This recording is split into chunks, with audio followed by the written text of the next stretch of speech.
Now Corporation, we've been looking at this for quite some time. Of course, now it actually got the go signal from the SEC. That is to raise up to 1 billion pesos worth of preferred shares. So despite, the delays of all of these requirements of the third telco player, they are nevertheless continuing with their capital raising program. So what's that going to be looking like? Well, that's 5 million preferred A shares priced at 100 pesos per share, and that will have an oversubscription option of up to 5 million preferred shares, basically at the same price. Now, what is very interesting here, James, it's a preferred share, right? So this is in between, let's say, your fixed income and common shares in terms of risk return profile. And what's interesting here is for people that want the preferred share, they could actually convert it to common share. So what's the difference with that? I mean, if you're a preferred shareholder, you do get a fixed return on that, so it's not as risky as the common share, but you don't get voting rights in the company. So you do actually have this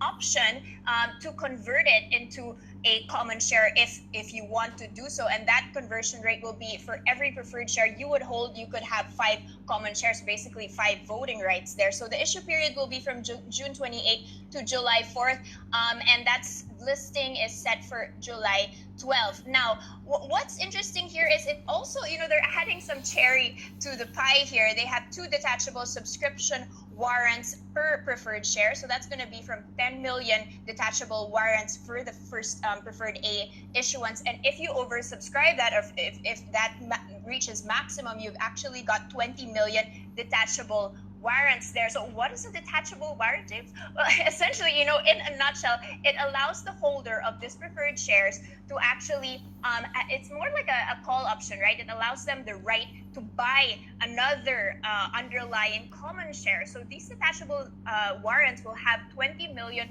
up to 20 million more common shares, and that strike price will be around 10 pesos per share. So again, if you subscribe to this preferred share offering, you do get these additional 2 warrants, which allows you to even get more equity in the company. So not just getting fixed income there, but also being able to participate in the company and also be able to vote more there. So how much are they hoping to get from this subscription? That's around 471 million from the primary shares, and up to close to 1 billion pesos actually if you include all of this oversubscription option. So we're gonna have to see whether there's enough appetite in the market for oversubscribing these up to double of these share offerings. What are they going to use it for? Well, of course, expansion. They do have a fiber in the air fiber optic network that they want to be spending for, and also general corporate purposes. They've also mentioned that they want to wipe out these capital deficits and also start paying dividends to their shareholders. Recall this has been a rather stellar company. The first quarter of 2018 saw its net income jump 250%. And if you take a look at the 6-month performance, of course, compared to how it jumped in 2017, has been up, but that's around 3.5% up. And this deal is still, of course, waiting clearance from the PSE. But nevertheless, just yesterday, shares jumped more than 8% on the trading yesterday, and now it's opening at 3% up. So, not a bad day for Now Corporation, considering the rest of the market are a bit shaky today. Now Corporation at today's open, it seems that they're doubling down to really raise their capex ahead of the potential decision on whether or not we're going to have a third telco. And it seems that they want to be prepared if the decision favors them. Well, market